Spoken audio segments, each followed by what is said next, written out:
Hello again, no-fluff here with you once more. This video is a follow-up to the previous one about leveling 1 to 60 and isn't self-contained since many details and key points for early leveling were covered in the first video. I won't repeat them here, so I recommend watching that one before this. You'll find the link in the description and in the upper corner. This guide picks up where the last one left off, meaning hitting level 60.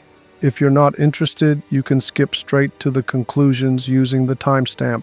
So, I ran around a bit on the penitence difficulty, literally 20 minutes, and paragon glyphs started dropping everywhere, from whisper tree caches, world bosses, etc. I figured it was time for Torment 1. I cleared Pit 10 with no issues using this gear setup. As you can see, it's barely changed since level 60.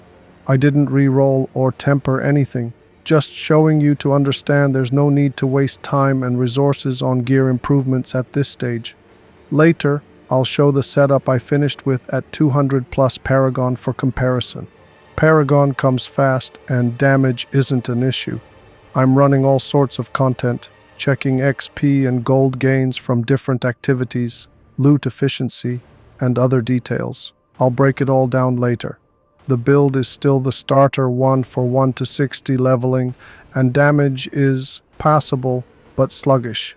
Time to switch to a T1 to T4 leveling build. The Lightning Spear build by Makuna, link in description. Cleared Pit 25 pretty fast, got some aspects, not all, and swapped some gear around. Even had to get creative, no aspect for mana, so I used this weapon instead. Now it's time to upgrade paragon glyphs. The build handles Pit 25 well, even though it's still basic. No rolls or tempering, just gear with the right stats. That's enough for now.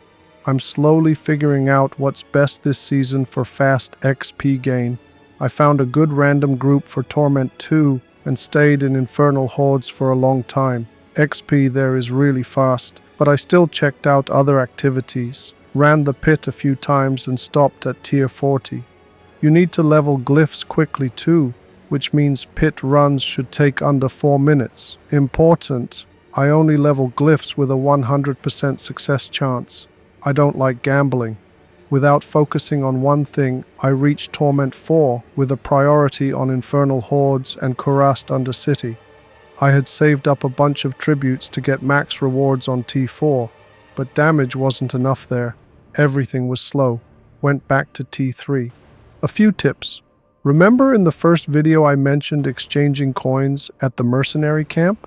Well, if you only pick caches, you'll get materials for summoning uber bosses. But gear and aspects are scarce. One aspect upgraded once, and that was from a separate exchange. So, don't bother with gear caches after Paragon 200. I'm just showing off here. Honestly, I grab everything without thinking. Balancing all these activities is a nightmare, and Blizzard won't work on balance of the mercenary cash drops. When to stop picking up gear. Once regular legendaries stop improving your aspects, stop looting them. At a certain point, only ancestral gear upgrades aspects. Don't worry about materials. They're not a bottleneck. Plus, salvaging a normal legendary gives 1 material, while ancestral gives 10. Worth it? Gambling got noticeably better, just like Blizzard said. Don't ignore it. Early on it helps you gear up. For maximum XP efficiency, here's the order I settled on. Logic chain follows. My goal is to keep gameplay varied while leveling. Doing only one activity kills the fun. I need a balance between efficiency and boring grind. Got it? Nod if yes. So the logic chain. Priority goes to Kurast and Infernal Hordes. That means we need compasses and tributes. You can't leech in hordes, and running Kurast without tributes isn't much fun. Infernal Horde compasses start dropping on T1 from pits, whisper tree caches, helltide chests, world and uber bosses. They don't drop in nightmare dungeons. Kurast tributes drop randomly in the open world, horde events, world uber bosses, whisper tree caches, helltide chests. They don't drop in nightmare dungeons, despite claims otherwise.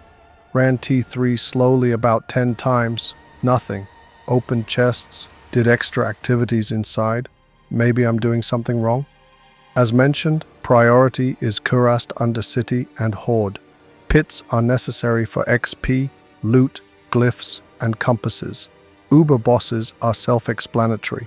Do them for Uber uniques and targeted legendary farming. Tried some of the reworked ones. They feel more annoying now, not harder. Helltide is best used for two things now, the rare chest and the maiden for Whisper Tree cache. Since Helltide refreshes hourly, just pop in for 5 minutes for those. Legion events are only worth it if they overlap with Whisper Tree. Bonfire stacks up to 15 times, by the way. The seasonal activity is just for leveling Season 8 powers. Personally, I don't like it. Feels unfinished and lackluster. Considering it's made by a whole team on a template reused every season, it's weak. Loot? Weak. Gameplay? Weak. I only did it for power leveling. Might revisit for variety, but only if it overlaps with Whisper Tree and is conveniently located. Whisper Tree is secondary, as always. Do it when rewards overlap with other activities. Good for drops, and XP matters while leveling. Also, legendary and ancestral caches are permanent now. The loot and materials from them are solid. Nightmare dungeons, not good for XP. Annoying layout with lots of backtracking, no compasses or tributes, and weak loot. Totally side content. Later, I'll test gold and obducite per hour like last season. If gold's low too, they're not worth it until Blizzard improves them. Dark Citadel. Sorry, nothing to say here. I haven't been there at all, not even done the intro quest since the expansion launched. Watched a guide and knew it wasn't for me. Got my scroll of restoration from the Horde instead. So to clarify, this is a XP tier list for T1-T4 leveling activities in Season 8. My personal tier list, based on XP hour priority from Torment 1 to 4, up to Paragon 250. Cursed Undercity and Infernal Horde, 5 points. Pit, Helltide, 4 points.